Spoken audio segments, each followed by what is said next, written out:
about being a stay-at-home mom. So Hip Mama 10 on Instagram. Hip Mama 10. I'm a stay-at-home mom. How do I stop working at a specific time? Ooh, well, okay. So, can I ask her a follow-up question? Is she watching or listening? Is that too hard? See, I'm wondering because there's a ton of stay-at-home moms and dads who are running network marketing businesses. And so the question might be different depending upon whether you're saying, when do I stop working on my home-based business as a stay-at-home mom? Or are you saying, when do I stop doing the work that is being a stay-at-home mom? And let's tackle the first one first. So if you have a network marketing business or you have a side hustle and you're building it from your home as you are a stay-at-home parent, it is critical that you create boundaries for when you're going to stop working. Otherwise, you will work all day long and try to fit it into nooks and crannies, and that's not going to work.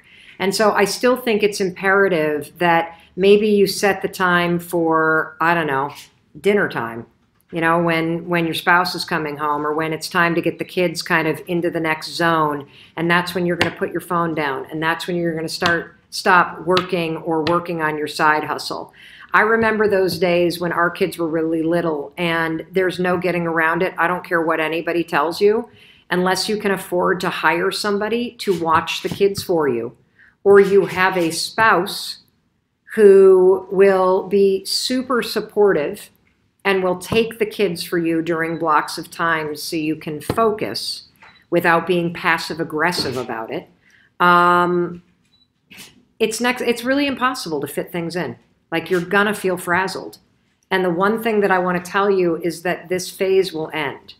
But I think it's a mistake to drive yourself into the ground right now and try to work 24/7 on something and fit it in every nook and cranny, and drive yourself crazy and make yourself wrong and have this dream or this side hustle be something that invalidates you as you're in a phase of your life where the kids take precedent. They just do. And they're unpredictable. And so you got a couple choices. Get a spouse to be supportive. Find another stay-at-home mom friend who's willing to swap hours with you. So you pool the kids together, and every other day you each get an hour to do something. Accept the fact that you're going to multitask for a while until the kids get into a rhythm, and stop making yourself wrong. That's the mindset reset part. Is the thing that moms do, particularly stay-at-home moms, or heck, I mean, even me working. I'm never doing enough. I'm not a good enough mother. I'm not a this. I'm not a that. Look, remember the thing that I said about the I'm not good enough? If you could do more, you would. If you could have done better, you would have done better.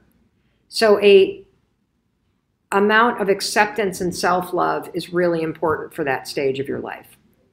If it's that the work is never ending and you don't ever get a break from it, what that tells me, that second kind of version of the question, is that you don't have a support system in place. So either your parents aren't around, or your spouse is not supportive, so you never get a break, or you don't have friends that you can. We used to do these playgroups where we would literally pool the kids together. Half the time we were drinking, like we were so stressed out because true story, because it was easier when they were in a pack. But what I want you to look at is the support system you have or don't have, and where could you start making requests, because I bet your negative beliefs are keeping you from asking for the help that you need.